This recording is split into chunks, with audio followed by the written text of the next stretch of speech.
বিল ওয়ালিদাইনি ইহসানা। আপনাকে সর্বোচ্চ চেষ্টা করতে হবে, খুঁজে বের করতে হবে যে কিভাবে এর সমাধান করবেন। কেন? কারণ এই সম্পর্কগুলো মানব সৃষ্ট না, এই আত্মাগুলোর মধ্যকার সম্পর্ক সৃষ্টি করেছেন আল্লাহ সুবহানাহু ওয়া তাআলা। কিন্তু স্বামী এবং স্ত্রীর মধ্যকার সম্পর্কটি এমন না যে এটা আপনি বাছাই করেননি। আপনি নিজে স্বামী বা স্ত্রী বাছাই করেছেন, আপনি একজন মানুষকে বাছাই করেছেন, আপনি তাকে নিজের জীবনের সাথে জড়িয়েছেন, তাই না?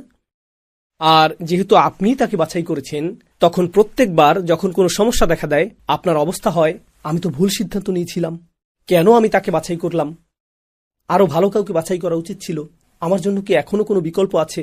এত বেশি বিকল্প। আর আপনার চিন্তা থামবে না।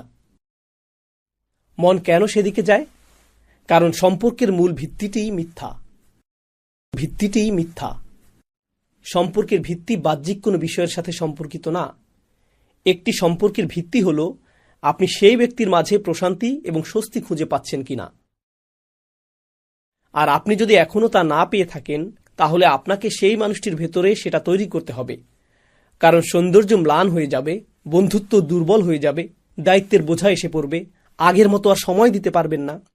কেউ বলে, তোমাকে বিয়ে করার আগে তোমাকে আমার অনেক ভালো লাগতো। অনেকে এরকম বলে, বুঝতে পারছি না বিয়ের পর কি ঘটে গেল। কিন্তু আপনি যদি সেই মানুষকে বিয়ে না করতেন, সেক্ষেত্রে আপনার কাছে থেকে তার কিছু পাওনাও থাকতো না। তো আপনি হয়তো একসময় তার সাথে কথা বলেছেন স্বস্তি পাওয়ার জন্য, তার সাথে কথা বলে আপনি আনন্দিত বোধ করেছেন, কিন্তু তখন আপনাকে বিল পরিশোধ অথবা পারিবারিক দায়িত্বাদি ইত্যাদি নিয়ে চিন্তা করা লাগেনি। অথবা আপনার মা কিছু বলেছেন বা অন্য কেউ কিছু বলেছে, এর কোনোটাই তখন ছিল না। ধরুন আপনি আপনার বাগদত্তার সাথে হালাল পদ্ধতিতে কথা বলছেন, আর তার মা চলে আসলো। তখন আপনি বললেন, ঠিক আছে, আমি তোমার সাথে পরে কথা বলবো, ঠিক আছে, সমস্যা নেই। কিন্তু যখন বিয়ে করে ফেলেন, তোমার মা কি বলেছে? উনি আমার সম্পর্কে কি কথা বলেছেন?